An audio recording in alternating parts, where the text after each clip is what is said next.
자, 그러면 30쪽에 2번 도시 내부 구조 이론이라고 되어 있을 겁니다. 30쪽에 2번 도시 내부 구조 이론. 찾으셨나요? 30쪽에 2번 도시 내부 구조 이론. 거기도 별 하나 때려 주실게요. 30쪽에 도시 내부 구조 이론. 버제스부터 나오는 거. 별을 때리셨으면 칠판 한번 바라봐 주시기 바랍니다. 이번 시험 상당히 쉽게 나왔었는데 도시 내부 구조 이론도 시험 10번 치면 한 8번 정도 8번 정도 나오는 그런 파트입니다. 그래서 제가 시험에 나오는 파트들만 수업을 한다 그랬으니까 칠판을 잘 보시고 따라와 주시면 좋을 것 같습니다. 그림 왼쪽에 하나 보이고 오른쪽에 2개 보이고 해서 그림 총 3개 보이죠? 예, 요 그림을 다 외우셔야 됩니다. 그림에 들어갈 내용까지도 다 외우셔야 됩니다. 칠판을 보세요. 일단 단핵 도시가 있고요. 다핵 도시가 있는데 지금부터 보시는 학자들은 전부 다 미국 학자들입니다. 미국 사람들. 아메리칸이에요, 아메리칸.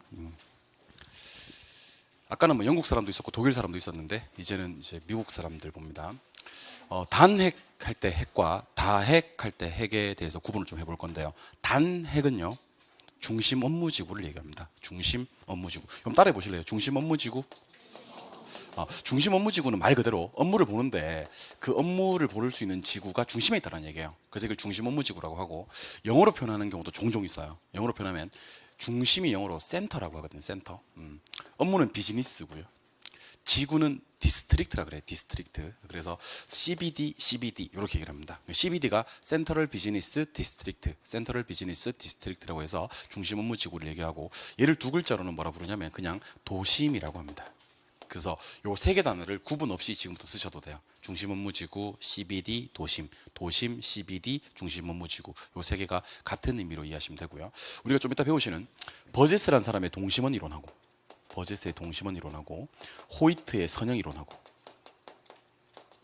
버제스의 동심원 이론과 호이트의 선형 이론이 다 단핵도시 이론이에요. 단핵도시 이론. 그래서 핵이 하나다라고 하는 출발해서 적용하는 이론이 동심원 이론과 선형 이론입니다.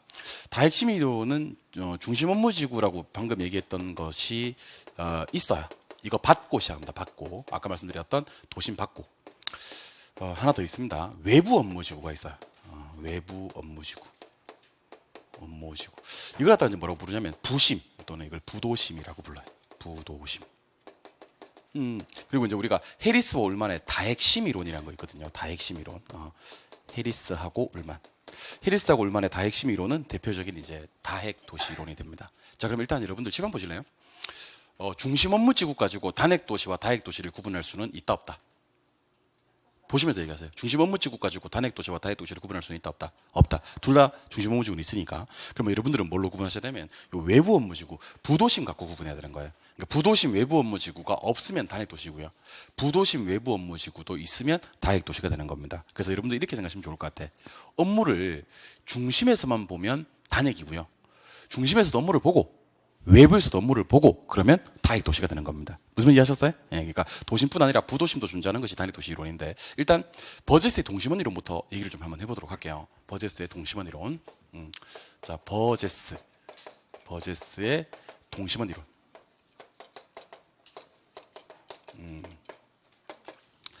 자, 버제스가 동심원 이론 발표했던 연도가 1925년도일 거예요, 아마.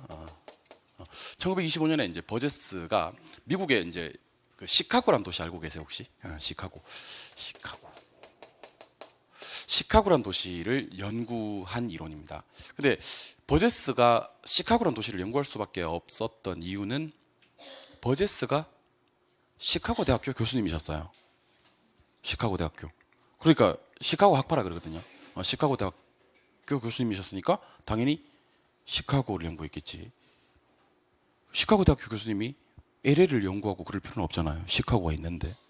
근데 20세기 초중반에 시카고가 어땠냐면요, 가장 가운데 중심 업무지구가 있었대요. 중심 업무지구. 그 옆에 전이지대, 전이지대라고 하기도 하고 천이지대 그러기도 해요. 심지어 점이지대라고도 치면 많이 나와요. 전이지대, 점이지대, 천이지대. 전이지대, 천이지대, 점이지대는 어떤 지역이냐면요, 주택상가 공장이 혼재되어 있는 지역입니다. 하지만 여기 있는 주택들은 주거 환경이 상당히 불량한 지역. 이걸 전이지대라 그래요. 그다음에 저급주택지대가 먼저 나온대요.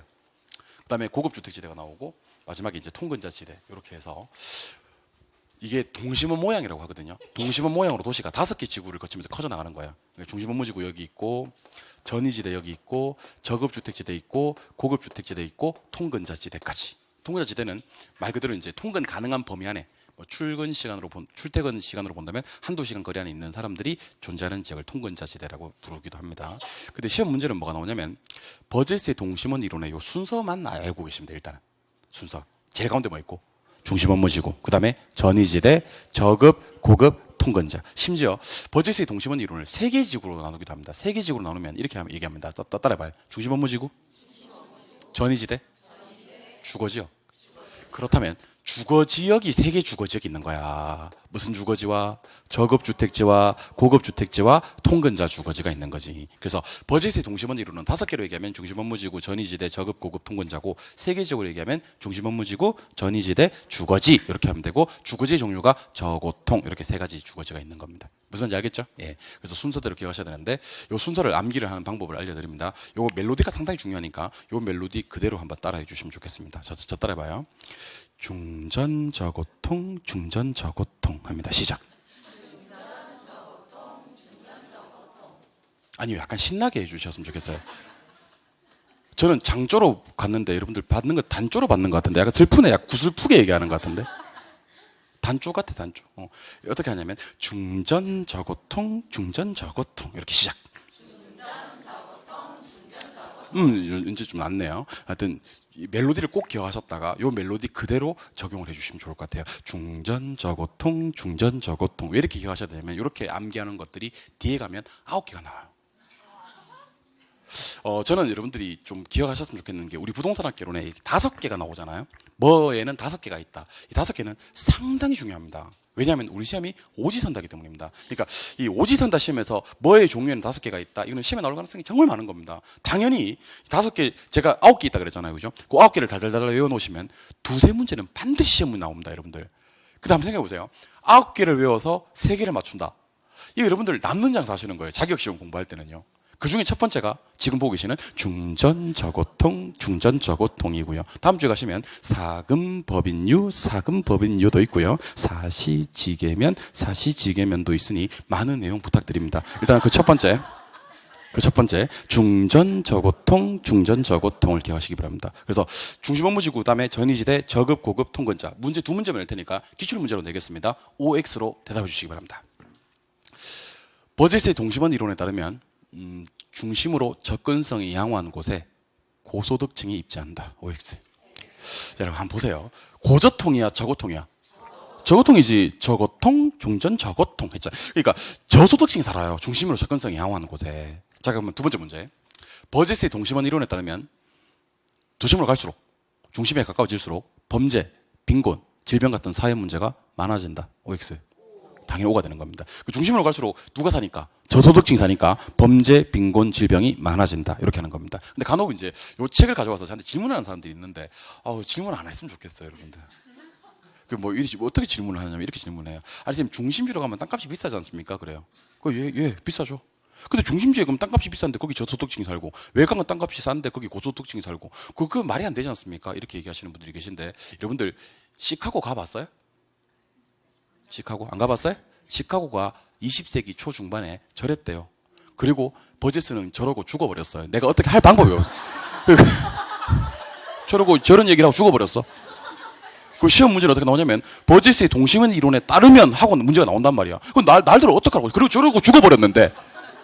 그러니까 버제스의 동심원 이론이 저랬다면 저런 줄 알아야 되는데 나한테 자꾸 와가지고 뭐 시카고도 안 가봤으면서 나도 안 가봤는데 나한테 와가지고 뭐 땅값이 어떻고 저떻고 그런 얘기를 하면 안 되고 그냥 외우라면 그러니까 자기주도 학습이 안 좋은 거야. 그냥 암기하는 거야. 그냥 버제스의 동심원 이론 5개 순서 시작.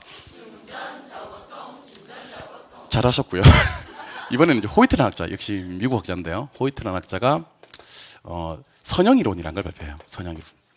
정확히 14년 뒤니까 1939년이게 되겠네요. 39년에 그 버제스의 동심원 이론은 사실은 아까 제가 농담처럼 얘기했습니다만 현실과 잘 안 맞습니다. 현실과 잘 안 맞는 첫 번째 이유는요. 시카고는 한 개 도시만 봤던 거예요. 한 개 도시. 그래서 호이트는 좀 더 많이 142개 도시. 미국에 142개 도시를 연구해 봤대요. 142개 도시를. 14년 뒤니까 또 그동안에 얼마나 또 도시화가 많이 이루어졌겠습니까? 일반성이 결여돼 있다. 너무 성급한 일반의 오류를 범하지 않았느냐. 버제스의 동심원 이론은. 두 번째는요. 교통의 발달을 고려하지 못했다는 거예요. 교통의 발달. 교통의 발달이라는 것은 만약에 동쪽으로 교통이 발달돼 있고 서쪽은 교통이 발달돼 있지 못했다면 동쪽은 훨씬 더 많이 외곽으로 뻗어나갈 수가 있고 서쪽은 그렇지 못했을 건데 동서남북으로 같은 크기와 모양으로 커져나가지는 않았을 거 아니냐라는 논점. 하나 더. 여러분들 고소득층 주거지 사람들요. 뭐 싫어하는지 아세요? 저소득층 주거지 사람들 엄청 싫어한대요. 저소득층 주거지 사람들은 어쩔지 모르겠지만 아무튼 고소득층 주거지 사람들은요 저소득층 주거지 사람들과 인접해서 사는 걸 엄청 싫어한대요. 그래서 고급 주택지는 통상 저급 주택지와 분리되고요. 그는 우리나라보다 미국이 훨씬 더 심합니다. 그러니까 이걸 갖다 우리는 전문용어로 주거 분리라 그래요. 뭐라고 한다고요? 고급 주거지와 저급 주거지는 통상 분리되는 게 일반적이라는 거죠. 그래서 버젯의 동심원 이론이 관가했던 게 교통을 고려하지 못했고 주거 분리를 고려하지 못했다는 거예요. 그래서 호이트의 선형 이론부터는요, 뭐를 고려하기 시작하냐면 교통축 고려하고요. 하나 더, 주거 분리 고려하기 시작합니다. 그래서 자, 제발 보세요. 여기 중심 업무지구가 있습니다. 근데 뭐 간선도로 하셔도 되고 뭐 고속도로 하셔도 되고 교통축이라고 하셔도 되는데 요게 교통축이에요. 교통축. 그럼 교통축에 가장 가깝게 교통이 편리한 곳에 여러분들 상식적으로 묻겠습니다. 이제 14년 지났을 때요. 이때보다 교통이 편리한 곳에는 고소득층이 살까요? 저소득층이 살까요? 고소득이 살아요. 교통이 편리한 여러분들 기가 막히게 고소득층 주거지는요. 교통이 편리한 곳에 있습니다. 참 기가 막힐 정도로 편리한 곳에는 고소득층이 있습니다. 여기 고거 산다. 교통축에 가깝게. 근데 서쪽은 교통이 많이 발달하지 못했다. 그럼 이렇게 많이 뻗어나가지 못하겠지. 여기까지밖에 안 뻗어나갔어. 여기 누가 살까?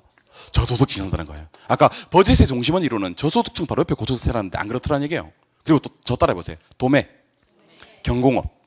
자, 도매, 경공업은 뭐냐면 도매는 시장 얘기하는 거예요. 시장. 경공업은 공장 얘기하는 거고. 그럼 여러분 도매, 경공업. 시장이나 공장은 저소득 근처에 고소득 근처에. 저소득 근처에. 도매, 경공업은 저소득 근처에. 여기 이제 방금 말씀드렸던 저소득층이 있는데 고소득층 주거지 사람들이 누구를 싫어한다고요? 저소득층 주거지 사람들을 싫어한다고요. 그래서 중간에 중산층 또는 중급이라고 합니다. 중급 주거지구 사람들을 사이다 두고 만나더라는 얘기예요. 이게 호이트의 선형 이론입니다. 그래서 호이트의 선형 이론은 한번 대답해 보죠. 교통축에 가깝게 누가 살고 일단 고 반대편에 저 인근에 누가 있고 도매 경공업 저와 고 사이에 누가 있어? 중급 주거지구 사람들이 있는 겁니다. 자, 그러면 잘 들어보세요, 여러분들. 호이트의 선형 이론에 따르면 접근성이 양호한 곳에 누가 살아요? 고가 사는 거예요. 답이 달라집니다. 아까 버젯의 동심원 이론에 따르면 접근성이 양호한 곳에 저고통이었으니까 누가 살았는데? 저가 살았는데 호이트의 선형 이론은 교통축에 가깝게 고가 살기 때문에 주택 지불 능력이 높은 사람들, 고소득층들이 입지라는 겁니다. 결국 누구의 무슨 이론에 따르면에 따라서 답이 달라지는 거예요. 버젯의 동심원 이론에 따르면 중심으로 접근성이 양호한 곳에 누가 사는데? 저가 사는데 호이트의 선형 이론에 따르면 접근성이 양호한 곳에 고가 살아요. 그래서 그림 두 개를 암기해야 됩니다. 저는 암기 한번 해보죠. 왼쪽 페이지 30쪽. 30쪽 제일 하단부에 그림 있나? 그림 있나? 자, 그림 오른쪽에 뭐 저 글자 나와 있잖아. 글자를 오른손으로 가려. 글자를 오른손으로 가리고 1번부터 한 글자씩만 얘기합니다. 시작. 아, 그렇게 하면 안 되지. 아, 멜로디 까먹었구나. 큰일 났네. 다시 시작. 오른쪽 페이지. 오른쪽 페이지로 하시니까 제일 위에 선형이론이라는 제목이 나옵니까? 예. 그림 옆에 또 오른손으로 딱 가려주세요. 그림 옆에 오른손으로 가렸어요? 글자는 가렸어요? 그림을 가리면 안 되지. 그림을 봐야지. 말이 안 통하네. 그림은 놔두고 글자만 가리라고. 가렸어요? 1번이 뭐예요? 중심 업무지구. 도심 CBD죠? 5번이 누굴까요? 고소득층이겠죠? 5번 반대편에 있는 3번은요? 저소득층이겠죠? 3번 인근에 있는 2번은요? 도매 경공업. 도매 경공업이겠죠? 예. 3번과 5번 사이에 있는 4번 보이세요? 4번이 뭐예요? 중급 주거지구 사람들입니다. 그리고 손을 한번 떼보세요. 그러니까 그림을 갖다가 다 메꿀 수 있어야 돼요. 내가 아까 다 외우게 해야 된다 그랬잖아. 중전저고통, 중전저고통으로 버젯의 동심원으로 남기하시고 호이트의 선형이론은 고, 저, 뭐 도매 경공업, 그 다음에 중 요렇게 얘기를 해주시기 바랍니다. 근데 호이트의 선형이론도 한계는 있는 것 같아요. 그래서 나온 게 해리스 월만의 다핵심 이론입니다. 해리스와 올만. 이건 두 사람이에요. 해리스하고 올만. 이게 이제 29회 때 나왔어요. 29회 때는 이번 시험에는 뭐가 나왔냐면 해리스와 올만이 주장한 이론이 뭡니까? 이렇게 나왔어요. 답은 뭐였겠어요? 다핵심 이론. 그게 답이었어요, 그냥. 그러니까 올해 나왔던 문제 중에서 가장 쉬웠던 문제. 올해 나왔던 문제 중에서 가장 쉬웠던 문제예요. 해리스와 올만의 무슨 이론 이렇게. 그래서 제가 처음 공부할 때부터 그게 상당히 중요합니다. 제가 저 파레토 그러면 경제지대, 마샬 그러면 준지대, 리카도 차액, 마르크스 절대, 튀넨 위치, 알론소 입찰, 이렇게 버제스 동심원, 호이트 선형, 해리스 울만 다핵심, 이렇게 입에 붙이는 게 상당히 중요합니다. 해리스 울만의 다핵심 이론. 자, 그럼 해리스 울만의 다핵심 이론은요, 칠판 한번 보시기 바랍니다. 다핵심 이론은 이건 1945년. 그러니까 뭐 제가 뭐 연도는 시험에 나오진 않겠지만 그래도 버제스의 동심원 이론은 1925년에 시카고라는 도시 한 개역만 갖고 연구했구나. 호이트 선형 이론은 그로부터 14년 뒤에 142개 도시를 연구해봤구나. 그리고 해리스 울만의 다핵심 이론은 그로부터 또 45년이니까 6년 뒤에 우리나라 당시 광복될 때네요, 그죠? 그 시절에 미국이라는 도시를 가지고 또 연구를 해봤는데요. 여기서는 이제 도심만 나오는 게 아니고 부도심도 나오더라는 얘기예요. 부도심이 나오는 이유가 뭔지 아세요?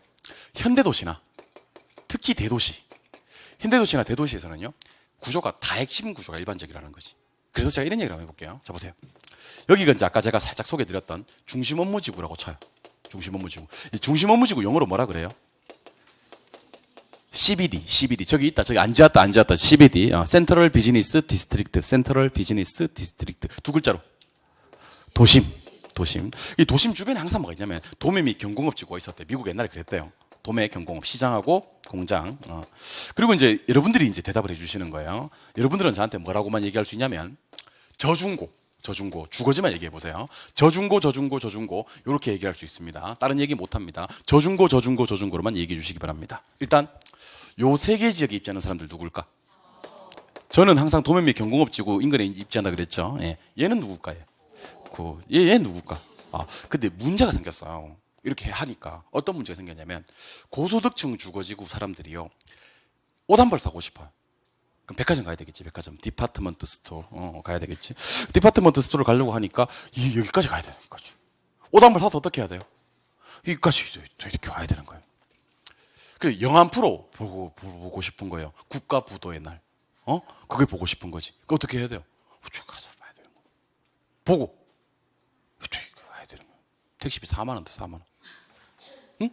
그러니까 이 사람들이 여기까지 가서 그렇게 보기는 너무 힘들더라는 거죠. 그래서 아니 업무를 갖다가 꼭 중심에서만 볼 필요 있느냐 하면서 여기다 업무직을 하나 만들어 버리는 거예요. 고와 중 사이에. 근데 이 위치가 중심에 있잖아 이게. 그래서 이걸 갖다 우리는 외부 업무직이라 그래요. 뭐라고요? 그리고 얘를 이제 세 글자로 부도심이라고 부르는 거죠. 그럼 얘는 웬만한 업무는 여기서 다 보는 거죠. 여기 극장도 있고 여기 백화점도 있으니까. 근데 한번 생각해 보세요. 옛날 도시들은요, 핵이 한 개밖에 없었어요. 중심에 갔어야지 됐다고. 근데 요즘 도시들은요, 핵이 여러 개 있어서 외곽에서 영화도 보고 쇼핑도 할 수 있다 없다. 그 현대도시 패턴에는요, 도시만 있는 구조가 안 맞더라는 얘기입니다. 부도심도 같이 있는 구조가 일반적이라는 얘기죠. 그리고 아직도 현대에도요, 소도시들은 또 중심으로 가야 돼. 어쩔 수 없이 읍내 가야 돼. 읍내 안 가면 안 돼. 근데 대도시들은요, 핵이 외곽에도 여러 개 있더라는 거죠. 현대도시, 대도시. 그러니까 현대도시, 대도시 패턴을 설명하기에는 동심원 이론이나 선형 이론은 안 맞더라는 얘기입니다. 동심원 이론적으로는 전혀 안 맞고 사실은. 근데 전혀 안 맞는데 공부하는 이유가 뭔지 아세요? 그리고 시험에 우리 그동안 세계 중에서는 동심원 이론이 제일 많이 나왔거든요. 시초예요, 시초. 그만큼 처음으로 이걸 주장했는 사람이 누구냐가 사실은 맞고 안 맞고 나발이고 제일 중요한 거예요. 그럼 이 산업입지 시초가 누군지 아세요? 산업입지. 그러니까 1차 산업이든 2차 산업이든 3차 산업이든 시초가 아까 살짝 제가 언급했던 본 티넨이라는 학자입니다. 티넨이라는 학자가 상당히 유명한 학자예요. 티넨이 얼마나 유명한지 아세요? 티넨은요, 수능시험에도 나와요. 고립국 이론 하면서 위치지대를 주장한 티넨. 티넨이 누구한테 영향을 줬냐면 버제스한테 영향을 줬어요. 티넨이 왜 버제스한테 영향을 준지 아세요? 티넨이 버제스보다 103살이 많아요. 누가 나이가 많다고요? 그때 옛날에 시험에 한번 어떻게 나온 적이 있냐면요, 튀넨이 버제스 이론을 응용했다라고 시험에 한번 나온 적이 있어요. 참 어이가 없는 게, 튀넨은 버제스 이론을 응용할 수가 없어요. 왜냐하면 튀넨은요, 버제스 할아버지 할머니보다 나이가 많아요. 참, 무슨 말인지 모릅니까? 아무튼 누구한테 영향을 준 거지? 튀넨이 버제스한테 영향을 준 거지, 버제스가 튀넨의 이론을 응용한 거지, 튀넨이 버제스 이론을 응용할 수는 없는 거라고요. 무슨 말인지 이해하셨습니까? 예. 그래서 순서는 버제스의 동심원 이론 첫 번째 1925년, 호이트의 선형 이론 두 번째 1939년, 해리스 울만의 다핵심 이론 세 번째 1945년. 연도까지는 기억할 필요가 없지만 이런 세 개 순서로 이루어졌다라는 것을 기억해 주시면 좋겠습니다. 알겠습니까? 예. 마지막, 오늘의 수업 마지막 레일리의 소멸력 법칙과 허프의 확률 모형하고 오늘 수업 마무리할까 합니다. 교재는 보지 않으셔도 되고요. 칠판 한번 바라봐 주시기 바랍니다. 교재는 제가 좀 이따 체크해 드릴게요. 자, 일단 레일리의 소멸력 법칙부터 하겠습니다. 왜 레일리의 소멸력 법칙부터 하는지를 먼저 말씀드리고 갈게요. 레일리의 소멸력 법칙 또는 허프의 확률 모형은요, 우리 시험 최근 6년간, 최근 7년간 7번 나왔습니다. 최근 7년간. 왜 갑자기 10년 하다가 7년 하냐면요, 7년 연속 나왔거든요. 레일리와 허프는요, 최근 7년간 연속으로 시험에 출제가 되었었습니다. 근데 올해 시험은 누가 나왔냐면 레일리가 나왔습니다. 그래서 아마 여러분들이 치르시는 내년 시험은 허프가 나올 확률이 상당히 높습니다. 허프 추천합니다. 허프.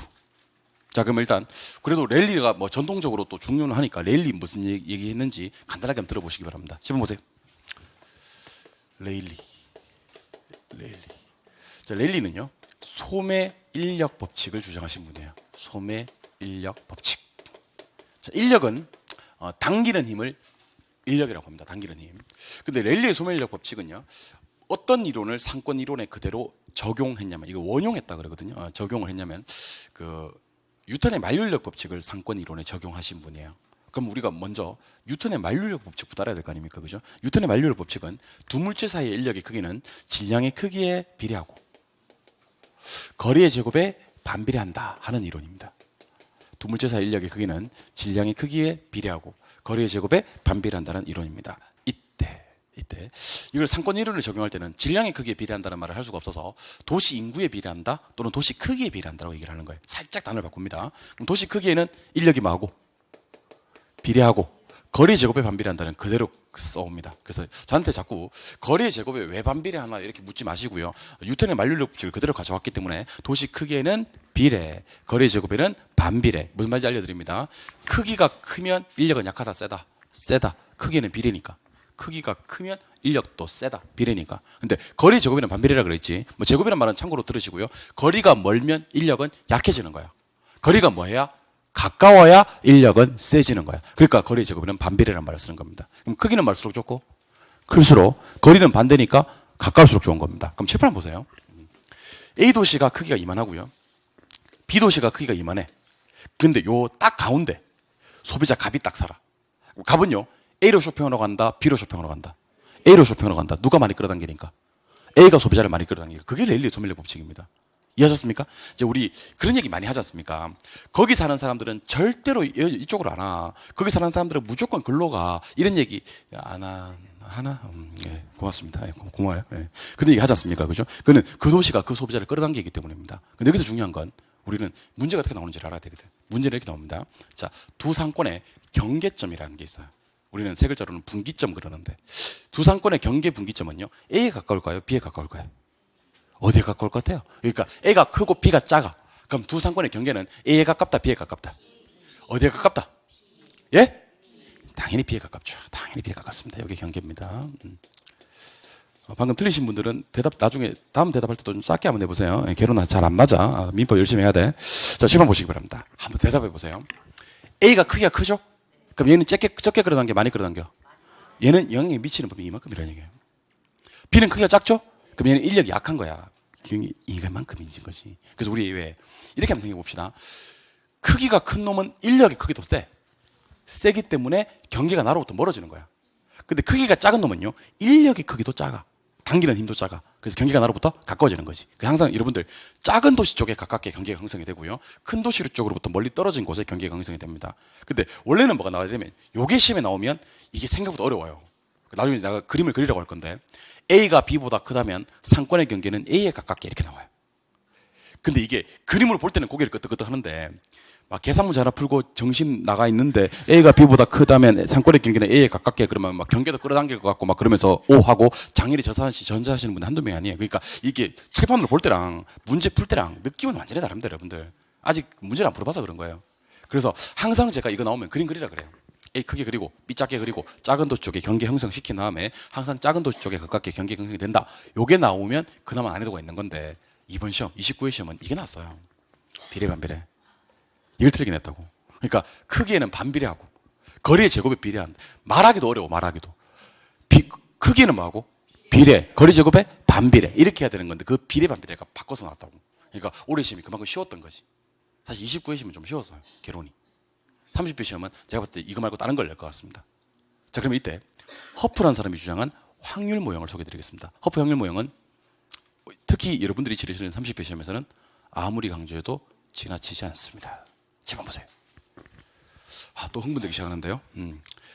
A, B 두 개 매장이 있을 때 A 매장으로 갈 확률 구하는 공식. 자, 오늘 요 공식 암기해서 집에 가셔도 학원 잘 오신 거예요. A, B 두 개 매장이 있을 때 A 매장으로 갈 확률 구하는 공식. 자, A 거리 제곱분의 A 면적 그러면요. A 거리 제곱분의 A 면적 그러면 A 매장이 소비자를 끌어당기는 힘의 크기예요. A 매장이 소비자를 끌어당기는 힘의 크기는 자 따라해봐야 됩니다. 입에 붙이셔야 됩니다. 입에 안 붙이면 어려워요. 입에 붙이셔야 됩니다. 자, 따라하세요. A 거리 제곱분의 A 면적. 그럼 여러분들 대답 한번 해보세요. B 매장이 소비자를 끌어당기는 힘의 크기 시작. 따라하신 건가요? 예. 그러면 여러분들 A, B 두 개 매장이 소비자를 끌어당기는 힘의 크기는 중간에 플러스하면 되거든요. 한번 해보세요. 시작.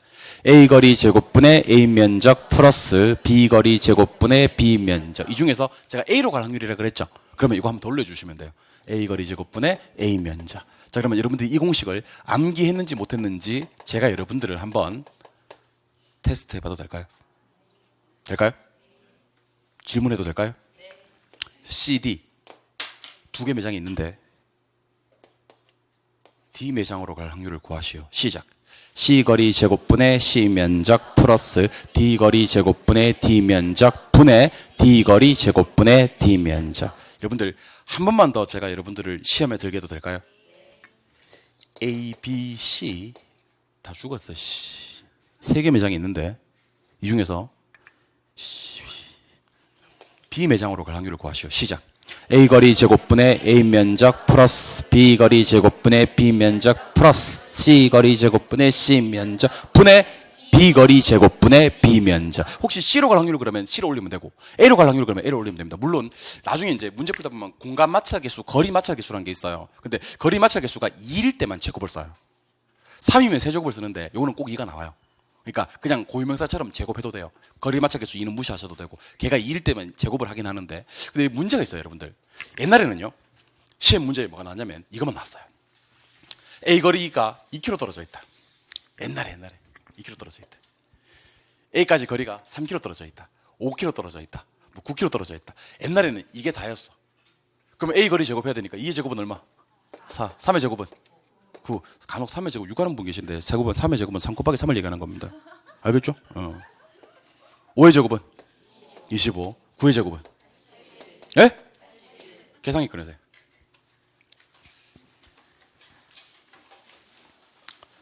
계산기 꺼냈어요? 예. 옛날에는 이렇게 나왔었는데 요즘에는요 문제가 어떻게 나오냐면 12km 떨어져 있다고 나옵니다. 빨리 하세요. 빨리 12 곱하기 12 빨리 시간 없다 144예요? 맞아요? 예. 25km 떨어져 있다 나와요. 빨리 시간 없다 625 맞아요? 예. 35km 떨어져 있다. 빨리 시간 없다 1225 이렇게 해야 되는 겁니다. 그러니까 옛날에는 숫자를 간단하게 냈어요. 2km, 3km, 5km 이렇게. 그러니까 암산으로도 문제 풀렸는데 이번 최근 출제에 올해 시험도 마찬가지였는데요. 숫자를 상당히 지저분하게 내요. 그러니까 옛날에는 제조단원가 1억 줬는데 이제는 제조단원가를 3억 3천 줘. 옛날에는 그 은행에서 돈을 갖다가 4억 빌려왔다 그랬는데 이제는 3억 5천밖에 5억 빌려왔다. 그러니까 계산이 상당히 복잡하게 맞게 풀고 있는데도 내가 지금 잘하고 있나 싶을 생각이 들 정도로 문제를 그렇게 낸다고. 그러니까 심리적으로 여러분들 갖다 상당히 위협에 빠뜨려요. 그래서 계산기 두드리는데 여러분들이 부담감이 전혀 없었으면 합니다. 아시겠습니까? 다시 A, B 두 개 매장 있을 때 A 매장으로 갈 확률 구하는 공식은 A 거리 제곱분의 A 면적 플러스 B 거리 제곱분의 B 면적 분의 A 거리 제곱분의 A 면적 아닙니까? 그죠? 근데 A까지 거리를 갖다 옛날에는 2km, 3km, 4km 줬는데 요즘에는 그러니까 이게 사실 얼마까지가 쉽냐면 10까지는 쉬워. 10의 제곱은 얼마니까? 이것도 어렵네 보니까. 어렵다. 100이지 100. 10 곱하기 10이니까. 그러니까 여기까지는 뭐가 되는데 암산이 되는데 12km 떨어져 있고 13km 떨어져 있고 15km 떨어져 있고 그러면 암산이 안 되지 않습니까? 그죠? 암산이 안 되게끔 문제를 낸다는 겁니다. 뭔지 알겠죠? 그래서 위에 있는 숫자를 그 제곱으로 나눌 때도요. 암산이 안 되게끔 문제를 주는 경우도 있으니까 그런 부분에만 대비를 좀 잘 하자라는 측면입니다. 교재 보면서 한 번 더 할게요. 교재 30쪽. 자, 지금 교재 30쪽 보고 계십니까? 예. 먼저 가로 1번에 버제스의 동심원 이론이라는 표현이 있죠. 예. 그림은 됐고 버제스의 동심원 이론이라는 글자 밑에 보니까 박스가 하나 보일 겁니다. 찾았습니까? 한 글자씩 동그라미 하세요. 중전저고통, 중전저고통. 거기 말고 그 위에 박스. 그렇지, 거기. 중전저고통, 중전저고통. 중전저고통 했어요? 예. 오른쪽 가로 2번에 호이트라는 사람의 선형이론이라는 표현이 나옵니까? 예. 도시는 교통축이라는 글자 동그라미 하시고 위에다가 주거분리라는 표현도 하나 적어주시기 바랍니다. 주거분리 쓰셨어요? 예. 해리스와 울만의 다핵심 이론은요, 동그라미 1번을 제가 읽어볼게요. 도시는 도심과 도심의 동그라미, 그 옆에 부도심도 동그라미, 그 옆에 현대도시나 현대도시 동그라미, 그 옆에 대도시도 동그라미. 그리고 나서 그 밑으로 내려오시니까 그림이 있습니까? 예. 그림 안에 들어가서 1번 찾으세요. 그림의 1번. 그림의 1번 찾았어요? 빗금을 딱 잡아요. 1번 빗금.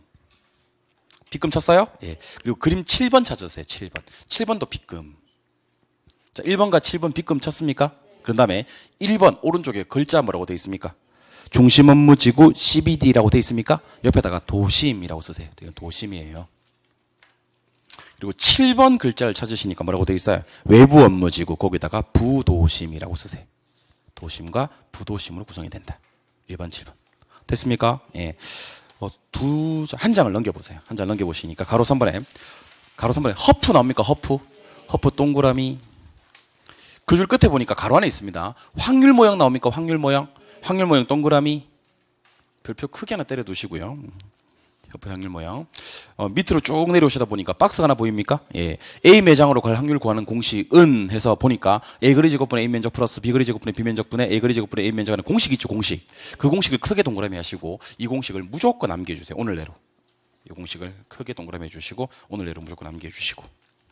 가로 4번으로 가시니까 레일리의 소매인력 법칙이란 말이 나옵니까? 예. 랠리 동그라미 하시고. 소매인력 법칙 할 때 인력이라는 글자에 동그라미 하시고. 그 동그라미 1번을 제가 읽을게요. 2개 이상 도시 분기점 부근 어느 중간지구로부터 상거래는 두 도시 인구에는 비례하고 비례 동그라미. 두 도시로부터 거래의 제곱에 반비례한다. 반비례 동그라미. 그 다음에 동그라미 2번으로 가시니까 도시 사이의 상권의 경계란 말의 네모. 경계 네모 하셨으면 위에다 하나 쓰세요. 분기점이라고 나오기도 합니다. 자, 분기점 쓰셨습니까? 예. 그 옆에 밑줄을 긋습니다. 작은 도시 쪽에 가깝게 큰 도시 쪽으로부터 멀리 떨어진 곳의 형성까지 밑줄. 작은 도시 쪽에 가깝게 큰 도시 쪽으로 멀리 떨어진 곳의 형성까지 쓰시고 요 그림 하나만 그려놓으세요. 요 그림. A를 크게 그리고요. B를 작게 그리고요. 경계를 B 쪽에 작은 도시 쪽에 가깝게 형성을 시키시기 바랍니다. A를 크게, B를 작게. 그래서 그림 보면서 항상 푸는 거예요. 작은 도시 쪽에 가깝게 경계가 형성이 되고 큰 도시 쪽으로부터는 멀리 떨어진 곳에 경계가 형성이 되는구나라고 생각을 하시면 됩니다. 되셨나요? 그러면 수업은 여기서 끊고요. 문제풀이를 하려고 하거든요. 문제풀이 하겠습니다.